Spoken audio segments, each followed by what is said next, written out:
Ayan, nandiyan na kami sa loob. Nagpili muna kami ng isda.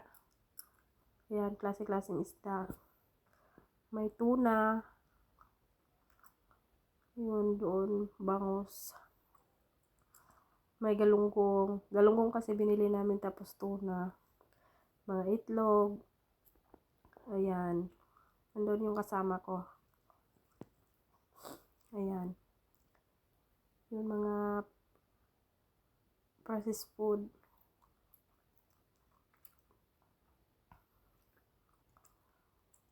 Ayan, yung mga longganisa, hotdog, mga frozen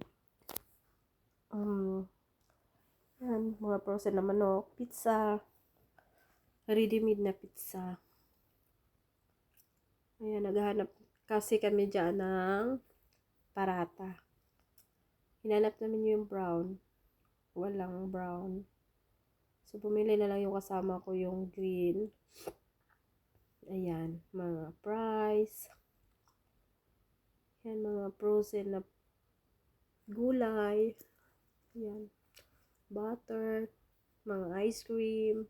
Ayan. Mga ice cream. Ayan, sa kabila naman yung mga chicken nuggets. Pang burger. Ayan.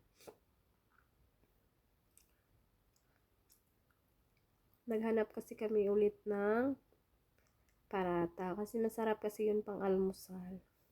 Lagyan mo lang ng butter at saka honey. Tapos i-roll mo. Ayan, masarap siya. Yan, nandito tayo sa mga ayan. Ang laki ng mukha. Malaki ng mukha ni Inday. Ayan, yan doon yung kasama ko. Nag-iisa-isa kami ng basket.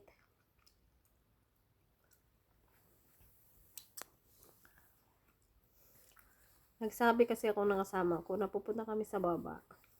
Kasi yung mga sa baba, nandun yung mga tsinelas, mga lahat, sabon, mga gamit. Dito lang sa taas is pagkain. Ayan, mga biscuit yan. Ayan. May pang mga Pilipino. Skyflakes. Ayan.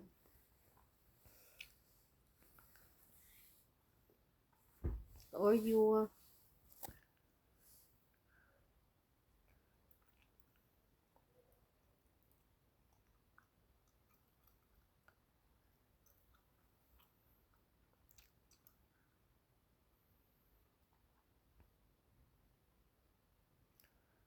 Yung mga biscuit yan sila. Mga biscuit. Mga salty biscuit.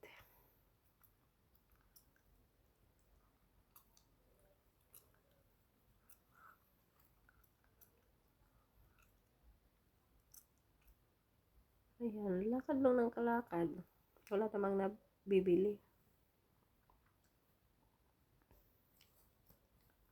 Sumayaw pa yung kasama ko.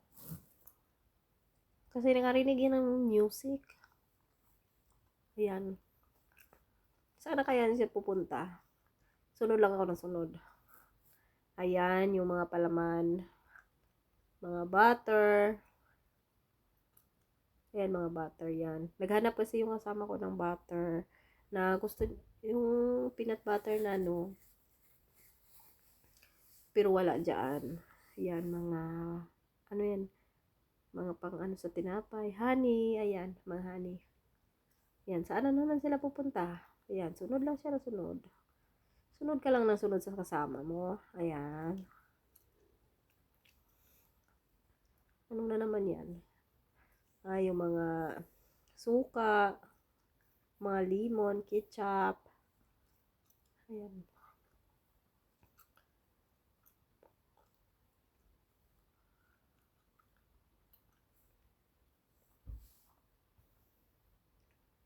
Ayan. Nang tingin-tingin pa yan. Yung mga ladies choice. Sa kabila naman mga flour. Kasi may hinanap kasi yung kasama ko yun dyan. yung tinapay sa alaga namin. Para siyang cupcake, pero maliit lang siya. Ayan, mga bigas. Nagtanong kasi yung kasama ko na bibili ba kami ng bigas. Sabi ko hindi na kasi nakabili na kami ng bigas nung isang araw. Ayan, salamat po. Thank you for watching.